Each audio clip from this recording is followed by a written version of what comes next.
Today is November 8th. It is the 33rd day of the war between Israel and Hamas and Hezbollah.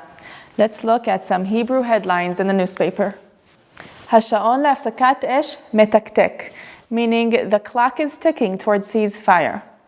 Hayamim haba'im, the next days, may be crucial in the last stage of battling Hamas.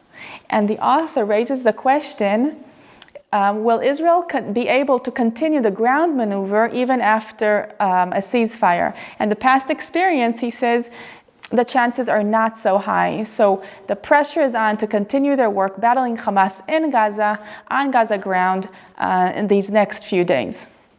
The next headline is Habricha me'aza, the escape or the flee from Gaza. Families, many families, which some of them are holding a white flag of surrender, are responding to the call of Israel to flee from northern Gaza to the southern part, where it's less dangerous. While Hamas is still hoping that they can use them as human shields, but the citizens are responding to Israel's call for escape. So these are the main headlines on the front page. Inside, there's another main article, Malkod Pirsum HaZvaot, the trap of publicizing the horrors. The trap is this. On one side, there are the feelings of the families who lost their loved ones. On the other hand, it's the international public opinion that's forgetting or denying what happened on October 7th. What would you do? Advertise and publicize horrific videos of the terror or not in order to protect? Psychiatrists here are against publicizing the horrors. They say it is damaging to the viewers, and they prefer the mental health of young viewers rather than the right of the public to know. This headline reads, Hanetiv mefutal lachatufim, the windy road to the hostages. And they're saying that there are too many of those who are holding a position of influence regarding the hostages. Around 10 from the Prime Minister office, from the Foreign Affairs office, from the IDF. They're saying it's not making it very effective. Here's a daily segment of Chatufim, of those who are kidnapped or abducted. And here is Daniela, who's 19-year-old, abducted and held in Gaza. This is a photo held by her mother. The next article is about a small ethnic group, the Druze. Not many Druze are not required to serve in the IDF. However, some do volunteer. And this is an article about them saying the might, Gvurat halochamim hadruzim, the might of the Druze fighters. Personal stories about them, and 2 Druze fighters that were killed during this war.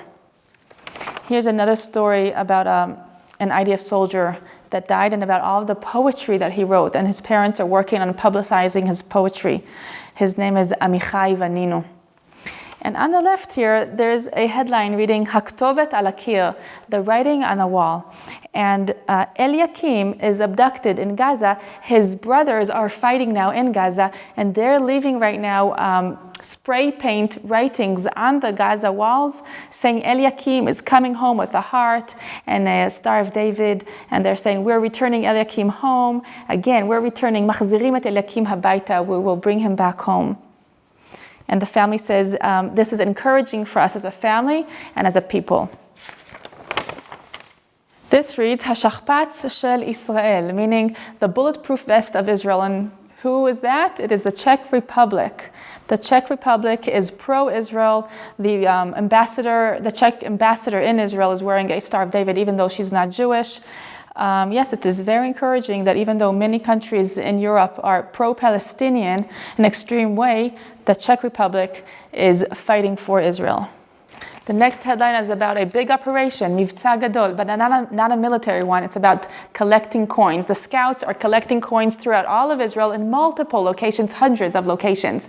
And they're inviting whoever has coins at home that are not being used to donate them, and we have so many more, to donate them, and they will be using these to support the villages around the Gaza settlement. The next headline is about the cost of the war. Until now, it is 80 billion shekels. And back here, there's a nice little photo of a wedding taking place with a soldier. on his base near the Gaza Strip with his bride, and it says from Gaza to the chuppah, and they organized their wedding through this last month, and they said there's no way we're postponing this. So this is not the first wedding during the war between soldiers, and it won't be the last one. We're very happy for the married couple. So these have been some of the main headlines in these newspapers. We hope you're finding these stories interesting, and you can get these stories out there by going to allisraelnews.com and sharing the stories on social media with your friends. This is Rotem Magen for All Israel News.